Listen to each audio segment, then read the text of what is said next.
এই যে এটা কি ছিল? এই এটা কি ছিল? এটা কি করলো ভাইয়া? এটা কি করলো ভাই? এই যে এটা কি করলো? কিছুদিন আগে রাকিব হোসেনের বউ নুসরাত জাহান অন্তরার ফ্যামিলি আঘাত করলো ইয়াসিন হোসেনের বউ মিথিলাকে।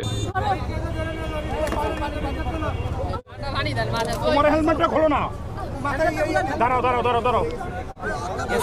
ভাই এটা ধরেন।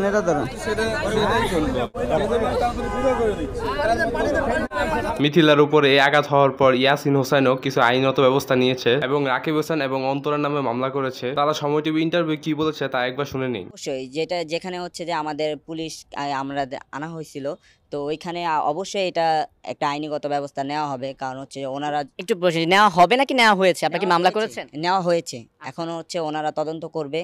খুব শীঘ্রই আমরা চাই যে ওনাদের সুষ্ঠু বিচার করা হোক। মামলা যে করেছেন বলছেন যে মামলায় আসামি কারা হয়েছে? মামলায় মূলত প্রথম আসামি হচ্ছে নুসরাত জাহান অন্তরা, অর্থাৎ রাকিব হোসেনের স্ত্রী। হ্যাঁ, রাকিব হোসেনের স্ত্রী। তারপর রাকিব হোসেনের ছোট বোন ঋতু, তারপর হচ্ছে নুসরাতের বড় বোন সুমি, তারপর হচ্ছে নুসরাতের মেজু বোন রুমি, তারপর হচ্ছে যে নুসরাতের যে বান্ধবী ছিল যে পাওয়ার খাটিয়ে আমাদের গায়ে আক্রমণটা করেছে সুমাইয়া, হ্যাঁ ওর নামে, তারপর সামিয়া, তারপর হচ্ছে যে লাস্টে হচ্ছে যে রাকিবের যে একটা বোন আছে যে রাকিবের থেকে বড়, ওনার নাম হচ্ছে হাসি। ওনাদের সবার নামে মামলা করা হয়েছে। মিথিলা এবং অন্তরা ফ্যামিলি মারামারির পর এবার ওমর ভাইকে নিয়ে কথা বলা যাক। ওমর ভাই একটি নতুন ভিডিও প্রকাশ করেছে, তাও আবার টেডি শার্ট নিয়ে, যা টিকটকারদের কলিজা। কয়েকদিন আগে ওমর ভাই একটা ভিডিও বানাইছে টেডি শার্ট নিয়ে, যা ওমর ভাই এবং টিকটকারদের মধ্যে ঝগড়া লাগাইছে। আবার ওমর ভাই একটা টেডি শার্ট নিয়ে ভিডিও বানাইছে, যা আপনারই দেখে নিন। টেডি শার্ট আর টেডি প্যান্টের পরে এবার ছাপড়ি মেয়েদের জন্য চলে এসেছে টেডি থ্রিবি। যেসব ছাপড়িয়া পুরো মন খারাপ করেছিলেন যে ছেলেদের জন্য টেডি শার্ট আসলো, টেডি প্যান্ট আসলো, আমাদের মেয়েদের জন্য কেন কিছু আসলো না, তাদের জন্য এসে পড়েছে নতুন টেডি থ্রিবি। টেডি থ্রিবি নিতে কিন্তু আপনাদের কোনো টাকা খরচ করতে হবে না। এই ভিডিওতে শুধু একটা লাইক করুন, একটা কমেন্ট করুন, আর এই ভিডিওটি আপনার 10 জন ছাপড়ি বান্ধবীর কাছে শেয়ার করুন যাদেরকে আপনি এই টেডি থ্রিবিটা পরা দেখতে চান, আর জিতে নিন ব্র্যান্ড নিউ ছাপড়ি টেডি থ্রিবি।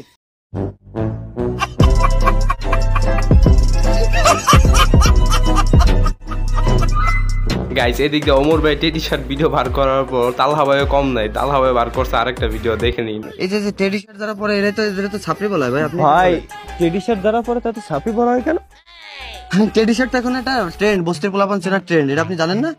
টেডি শার্ট আপনার মতো বস্তির পোলাপানদের জন্য না, টেডি শার্ট আমার মতো ব্র্যান্ডের পোলাপানের জন্য। বুঝলেন না ভাই এখনো?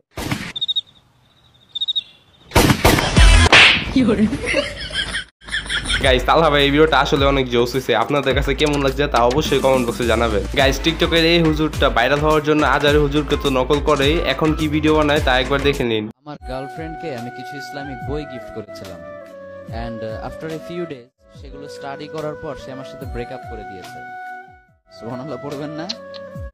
ये सब क्या देखना पड़ रहा है? अच्छा है मैं अंधा हूं। ইদানিং টিকটকে একটা ট্রেন্ডিং সং চলতেছে, তো এটা সম্পর্কে ওমর ভাই কি বললেন তা একবার শুনে নিন।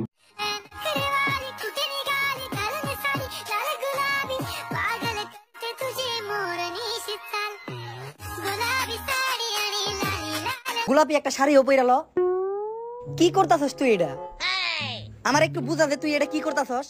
গোলাপি শাড়ি ট্রেন্ডিং গানে একটা টিকটক ভিডিও বানাইতাছিলাম। তুই বেড়া মানুষ, তোর টুনটুনি আছে, তুই কি লেগে গোলাপি শাড়ি বাড়িতে নাচবি? তুই দরকার পড়লে মাইকেল জ্যাকসনের গান চালাইয়া মাইকেল জ্যাকসনের গানে নাচবি, হানি সিং এর গানে নাচবি। তুই কি লেগে গোলাপি শাড়ি লাড়িতে নাচস? তখন মতো লেডিস মার্কা পোলাপান যারা আছে, যারা এই ধরনের গোলাপি শাড়ি বাড়ি লাড়ি লাড়ি এই গানে নাচে, তাগুলোকে তো আমরা সমাজে মুখ দেখাইতে পারি না। হন, আরেকদিন যদি তোর এই গোলাপি শাড়ি লাড়ি লেডিস মার্কা গানে ভিডিও করতে দেখছি, তাহলে জুতা দিয়ে বাড়ি দিমু, তোর এই গালে দাগ পড়বো। এই গালে